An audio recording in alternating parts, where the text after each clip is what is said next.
Hey guys, it's Sean O'Connell, the managing editor at CinemaBlend and co-host of the ReelBlend podcast, here to introduce you to a bonus episode that we kind of teased in the original show, and then it came together, so we're really happy to bring it to you. It is a deep dive spoiler discussion about Scream 6 with the guys from Radio Silence. They were really nice enough to come back onto ReelBlend the first time that they directed Scream. About a year ago at this point now. And now that they're back in theaters with their follow-up to it, and they bring Ghostface to New York City with the original cast, we had a lot of things that we wanted to discuss. You guys will hear up front at the beginning of the interview that this is, again, spoiler-filled. So it's really a conversation that you're going to want to listen to after you have gone to the theaters to see Scream 6. But we listened to a bunch of the questions that you guys had. And of course, we had questions ourselves about things that we saw in the trailer. And these guys are really forthcoming with their filmmaking process and their thoughts about the franchise in general. Without still, they still sort of couch where the franchise might go, because even though this one opened really big, you never really know with the Scream franchise. I personally think they're going to make another one pretty quickly. But this is a series that has survived over the decades by knowing when to take a break and sort of just moving on from there. So either way, with Scream 6, there's a ton to discuss. We dive into as much of it as we possibly can in the time that we are given. So again, this is a spoiler-filled conversation about Scream 6 with the guys from Radio Silence. Press play on this one, man. Enjoy. It's going to be a good one. It's 12:30 on a Monday, and it still feels like they're not going to adjust the numbers like 30 million down. Pretty sure the number one movie in America right now is Everything Everywhere All at Once. We just have the highest option. Well played. Well played. Fair enough. Yes, fair enough. Guys, it is so good to have you back on the show. We always get a chance, appreciate the chance to dive into spoilers with you guys and talk the ins and the outs of the new Scream. When we were talking to you guys last on the show, we teased the story from a question that I had asked that you could not tell at the time. I'm going to start there. And it involves the phone call that Samara Weaving was having at the beginning of the movie with a date that she's on. And it's someone giving her directions on where to walk to. And later, so I can tell everybody who's listening to this right now, this is a full spoiler conversation. If you haven't seen Scream 6, stop listening now, go see it, come back, listen to all the stuff that these guys talk about. You guys have free reign. It never sounded to me like Tony at all. But is that Tony's voice or is it someone else's voice? What is the story? Because you had a story you said you wanted to tell me. It is Tony's voice. It is Tony's voice on the phone call. But the picture that pops up on the phone when Reggie calls Laura is actually Jimmy Warden, Samara's husband and writer of Cocaine Bear, and their dog Muzzy. He's a dear friend of ours and became, we became close with obviously both of them on Ready or Not. But it was, we unfortunately had to, leave Cocaine Bear to do Scream 5. So it felt like just such a fun, like kind of nod to our love of Jimmy, our love of that movie. And, just a fun little kind of personal anecdote at the very top of the film. That is really funny. All so right, does that mean great. Cocaine Bear exists within the Scream universe? Shared universe. We definitely should have had a Cocaine Bear in the subway sequence. Yeah, now we missed out. Yes. No, not forward thinking for that. Give the people what they want. So guys, Scream fans obviously, I think, hopefully drew parallels between the killer motives between Scream 2 and Scream 6, that being the killer being related to the killer in the previous film. Does that mean that fans going into potentially Scream 7 should expect a similar parallel in that maybe the next killer will be related to the Carpenters in some way? We can't tell anyone what to expect. We don't know what to expect. Right. Scratching off ideas on a sheet of paper and they're like, well, shit, there goes that idea. Was that meant to be like, were we meant to draw those sort of parallels? Were we meant to see like in the sense that like they're in both films take place in college and the killer reveal features sort of this idea? Because I love Scream 2 and I always loved the Mrs. Loomis character reveal and motive and the idea that she had extensive plastic surgery. Are we supposed to draw sort of those sort of parallels between 2 and 6 in that way? I mean, it was sort of, it wasn't planned, Let's put it that way. Like when the first draft that we read, those weren't the killers. It was a different motive. It was a whole different thing, but it ended up there. And there's something that just felt so right about it. Like as soon as Guy and Jamie pitched us that, we all went, yes, that's great. And then keep all the kind of misdirect of mob mentality online and people, rumors about Sam and all of that kind of stuff. But yeah, it just kind of happened. Like, so it wasn't intentional. Yeah, I think our gut was, drafts were coming in. The family of the core four, Tara, Mindy, Chad was feeling like such a centerpiece that I think when it was pitched that the killers were also a family, it just felt, the symmetry of that felt really awesome to us. Mm-hmm. Well, we now have to follow up on what you guys just told us and ask who were the original killers and what were the original motives. It was pretty much what's in the movie pre finding out that it's Richie's family. It was that their whole alibi was basically the motive, right? Does that? Yeah, it was like it's been a while, but sort of a vigilante, kind of justice. Yeah, based off of a rumor that started online. Got it. And I think one of the things that, like, when they pitched, when Guy and Jamie came up with the idea to make it the family, it also did the thing that we always love about the first one, is where you kind of get the motive and the this and the that, and then Billy gets really serious and does this like, well, let me tell you what it's really about. And even Stu's kind of thrown off. But that idea of like, oh, there's still a card to turn here. Like, it's not over yet, was really cool to us. And it's emotional. It's like, regardless of, you connect to it, you immediately are like, oh shit, this is revenge. This is personal. It's not about like some kind of pop culture or cultural commentary. It's about revenge. It's about pain.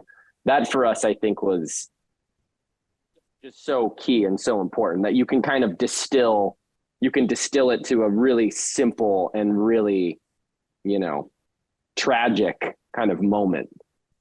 Tyler, there were two scenes at the end of the film that kind of resolve some stuff for two characters. Mason Gooding's character, and then Gale. We hear Gale is also doing okay. And it made me wonder, was there ever a version where Gale didn't do okay? And I kind of wonder, does Courtney have any say in that? Like, if Courtney tells you guys in the middle of production, like, hey, this is going to be my last one, do you not have to include a line later on that says, no, Gale's fine, she's okay, she's in the hospital? No, we always knew Gale would survive. It was never on the table. I think that, we're still living with the like residual sadness of losing Dewey. And it doesn't mean that we wanted to make a movie that pulled punches, but Gale was never on the chopping block. I think at one point we had a monologue from her that she was delivering from a hospital bed. But it felt sort of like a hat on a hat, and like it was kind of clouding that moment, really the sort of end really being about the Carpenter sisters. But she was never on the chopping block for us. Okay. Guys, I think for me, one of my favorite plot devices that has been introduced in these past two films is Sam sort of communicating with Billy through these hallucinations, through the reflection. And obviously you guys bringing back Ski, which is fantastic. How he looks the same just frustrates me, because the idea of looking the exact same as you did 25 years ago is just annoying. Don't stop it. I promise you, I don't look the same as when I did when Scream came out. Is there any chance that would you guys ever be at all? I feel like now I'm just throwing out hypotheticals a lot. Would you guys be at all interested in bringing back Laurie Metcalf for her to start maybe having hallucinations of her grandmother and seeing Mrs. Loomis around everywhere? Because I feel like Mrs. Loomis is a fan favorite that doesn't get enough credit. And I think it'd just be freaking great to see her reprise that character. Anything's possible. If any of these ideas I'm throwing out end up in the film, I got to get some kind of a special thanks, or like you kill me off in the opening scene, and like I want something in that. Deal. Even if it was just an excuse to work with Laurie, like I sign us up. Has she I'm trying to think, like, because obviously she's done so much work since doing Scream 2. Like, does she talk about Scream much. I feel like that's just not something that I feel like she's Sheldon's mom, and then obviously was in Lady Bird. But yeah, I feel like I hear her talk. If I ever interview her right now, I feel like I have to ask about Scream too. That's a really good question, because I don't know. I don't know if she's ever at the conventions or anything either for it. So no, that would be a great question to figure out. Well, if I make that connection, we're getting a ReelBlend exclusive. Have us on just so we can say hi, please. So I want to ask a really quick question, and then I want to lead into another question, if you don't mind. Does Sam stab Wayne 22 times? Sorry, I just have to call out the Wayne thing. It is so hilarious to us that people have picked up on the Wayne of it all. Yeah, it's only in the credits, right, Wayne? Yeah. No, we love it. This is not a negative thing. It's just because we always joke like his name is Wayne Bailey, kind of as a fun thing for us. Okay, and that was because it wasn't in the script either. No, we made it. No, it was in the script. It came from the script, but it's never in the movie. But then we put it in the credits. But we would joke like, "Oh, Wayne Bailey." So anyway, sorry. So he never gets mentioned by name. He never gets mentioned by name in the movie. Not Wayne. No, but we like Detective Bailey. Yeah. Detective Bailey. Does Detective Bailey get stabbed 22 times? If only because I know that earlier it gets referenced that she kills more than 22. Yeah. All right, for a reason? 32? How many did we end up with? 37. Or I thought it was 42? It's like a lot. I thought it was 43, including the eye stab. I think that's right. That sounds right. Yeah. Is there like, does the MPAA say like at a certain point you have to stop? 40, or is that not even in their discussed? guidelines, 44 is the limit. So we like to push it. Our only marching orders to ourselves going into that scene was that she has to outdo what she did to Richie. Wow. I don't think we intended it to be almost twice as much. Yeah, it's intense, and I thought maybe it was mentioned specifically to sort of set that up, but you guys definitely doubled it up at that point. So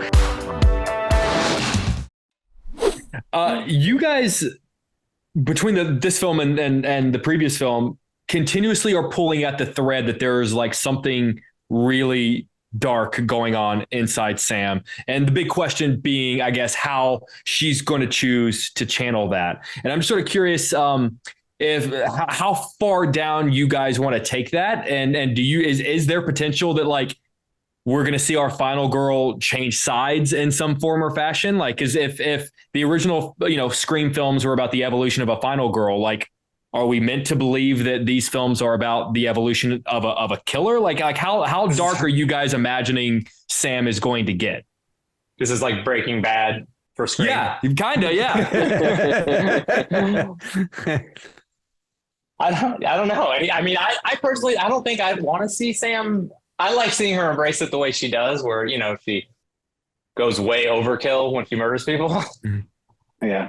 I personally love seeing Sam as a hero and just like really struggling with that dark element. I think that's like, we go almost full Star Wars with it. Like the dark side's always calling, but you need to make that choice every day, and you need to decide how you want to live. And I think just with Sam moving forward, hopefully she put a little bit of it behind her now, and they're going to get the help they need together, and hopefully that relationship together can bring them forward. But then again, who knows? Like, who knows what's next in their lives? I'm sure they just went to Denny's after they left the theater and got a good breakfast, and then they're going to talk about their therapy schedule, and then they're going to move on. So it's like, Denny's thought that was just Halloween costumes. Yeah. All the stabbing, all the blood was just Halloween. Not real injuries. You guys better be careful, because Denny's loves a good breakfast movie tie-in. Like, come have the, like, you'll scream for our like morning hash browns. Like, they love a good. So be careful. You're going to get a pitch from Denny's for Scream 7. No, but I think really quick, just to talk to that arc a little bit more, we sort of loved the idea that if Sam last movie in 5 was kind of struggling to reconcile herself with that in this one, she's sort of willing to share it. And there was a conversation that we had a lot around that moment behind the screen when Tara looks at Sam, when Sam says, "I'm not a killer," and she looks at her little sister, and the little sister's like, "Come on, like fucking go. That there's a moment of them embracing that was it felt like the right evolution of that story. Chad, I'm going to tell you a story that and Jay can back me up on this.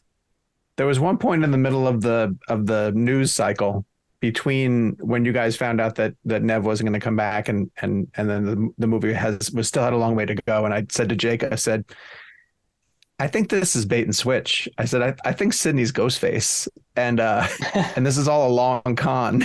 And Jake was very smart to say, like, if they were really doing that, that's a terrible story to put out into the press about her. So I was like, you know what? You're probably right. But then there is a line in the movie where Ghostface does say, like, Sidney never made sense, as Ghostface. And but it made me wonder, did you ever at any time, even when Sidney was on the board, think about like, ooh, that would be the ultimate twist? Like if we somehow figure out a way to give her motivation to become Ghostface, did that ever cross your guys' paths? No. I think the best part of Sidney being Ghostface. No, yeah. But just to be clear, really?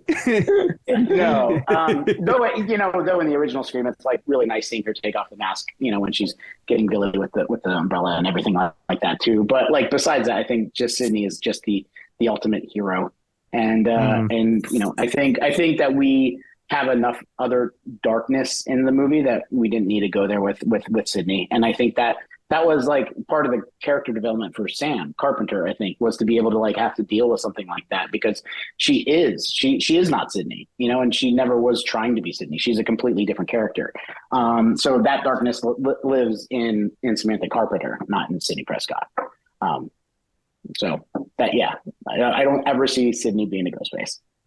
Okay. Worth a shot. We were talking before the show started and we were sort of saying like, look, like as fans, we want to see Nev come back and we want to see Sidney come back. But at what point is it mean of us? Like if you were to read a news story about a woman who was being chased by 6 different sets of killers, you would just go like, my God, like this poor girl. So at what point, I guess, is it mean of us to just go like, yeah, we want to keep bringing Sidney back? It almost seems rude to the character. I do want to bring up before we let you guys go, the shot that in my theater yielded the biggest reaction. And it is the first time in 6 films we've ever seen 2 Ghostface at one time, and not just 2 Ghostface at one time. We get the knife wipe. I'm sort of curious, at what point did you guys sort of realize like, shit, like we've never seen that, and why can't we see that? Like, I'm sort of curious about the origin of that moment.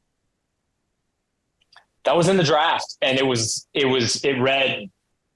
chilling to read. And I think our whole thing was, there's certain moments when you read a script for the first time that really just pop. And, whether we actually talk about it or it kind of rears its head later and say, don't fuck up this moment. This moment is really, really good. And that was definitely one of them. We knew that it was like, oh, this has the opportunity to be like a franchise high in terms of just a single moment where you go, fuck. I will say fun little side fact is that shooting that was very, very silly, like in the best way. Right. It was silly. Yeah. Because, it's, you don't have the cool score and all the stuff. And it's just like it's very subdued. So some of those things were some of our favorite. It took a while too to get them to get in sync. And then we're like, guys, they have masks on. Just say it. Say you're going to do it with this white. You have masks on. Just say white. And that's how we got it at the end. And that's like one of my favorite parts of the movie too, and we did ask them to take it out of the trailer because we wanted to save it for the theater, for the movie, which was really nice. We knew that was going to be like the first thing marketing would want to use, but then they did. And we're like, can you please just take it out of the trailer? Let's save it, make it special. Oh, you can't show that. Thank you. No. Oh my God. Yeah, I know. Yeah. Right. They also wanted to show the killer in the trailer for some reason. That's another conversation. Did they really? Yeah. I didn't hear that. Okay. Another quick question before I get to my other question. I love the ladder scene. I think the ladder scene is a spectacular set piece. Who has a ladder that size in a New York City apartment, though? That's a good question. But like, scary enough, like the guy who came to fix like the part of my chimney needed the spark arrestor, put it on it the other day. And then he showed up at the house to fix the chimney and he pulled out the exact same ladder. And I'm like, what the fuck? And I was like, took a picture of it as he was going up. I'm like, you don't live in a New York City apartment. I know. Fact, though, we had chosen that location practically, and then replicated it on the stage. And when the set was being built, we were actually in the process of kind of redesigning what that ladder sequence ultimately ended up being. It was scripted first as the ladder sequence, and then for production reasons, we were going down a path where it was going to be something different. There's still going to have a kind of verticality element to it, but it wasn't going to specifically be the ladder gag. Mm-hmm. And then after running around and around in circles, we realized, well, fuck, it's actually going to be easier to do the ladder thing that was originally scripted. Like, we're overcomplicating a thing that was already really perfect on the page. Mm. And so we pivoted after that. We're hoping to God that we'd find a ladder that would fit the practical location and then what we had, of course, fabricated on the stage. And that ladder is just like a stock ladder. It was like perfect. Like within a foot, it was exactly the length we needed it to be to cross that, what was ultimately, I think, like a 15.5 foot sort of gap. Yeah. And so yeah, we talked a lot about, like, is Danny the maintenance guy? Like, does he do maintenance for trying to sort of reverse engineer, justify that, why he would have that ladder in the apartment. We even talked about seeing, like, painting on the wall in the background. Like he had been painting the apartment or something, but all of it felt like, who gives a shit? There's a ladder. Let's get it. Right, we talked about him walking in the lobby in that scene where they kissed, that he was going to have a 6-pack of Coors in the ladder. Yeah, I honestly just kind of assumed that, like, maybe, I thought maybe, like, people in New York, like, I was like, oh, well, if there's a fire, maybe he keeps a ladder to, like, get out of the apartment. And that's it. No, you're right. That's it. I knew it. Sure, that works. That's how I justified it in my mind. Before they kick us out, this is our last question. I thought I saw something. I just want to ask if it actually happened. It looks like Kirby gets stabbed in the exact same spot where her scar is, and that Hayden gives like a bit of an eye roll. Does that actually happen? I don't know if I've ever noticed the eye roll, but definitely the same spot. Yeah. Yeah. Oh, is it? Love the eye roll. Okay. Though. By the way, wouldn't surprise us if Hayden did that. Like, she's just like that level of connected and thoughtful about her performance. Gotcha. I have to go see it again to see. So again, guys, congratulations on another huge weekend. And I hope that this means that, we get to talk to you guys next year. Would you want another year? Would you want another year to breathe, or are you ready to dive back in? Nice to have a little break. I'm not lying. Yeah. Well, continued success, guys. Enjoy this. Awesome. The reviews were terrific. It seemed like everybody really loved the movie, and the box office was great. So we're really happy to get a chance to catch up with you guys again. You're supporting me so much. Taking the time. We love you guys. Thank you. Appreciate you guys. Take care, guys. Thank you so much to Paramount Pictures for moving mountains to make that happen. And thanks so much to the Radio Silence guys for coming back on ReelBlend. They are becoming friends of the show. We're always excited to have them on, and hopefully we'll continue to follow their filmmaking career as we go. We'll be back with a full show on Friday where we're going to be discussing some stuff still from the Oscars telecast, and we're going to review Shazam! Fury of the Gods. And because of that, we're going to have David Sandberg is going to be our guest on the regular Friday episodes. You guys know the drill. The new show drops on Fridays, so hit subscribe, turn on your notifications, and as soon as the new episode is available, you guys will be the first ones to hear about it.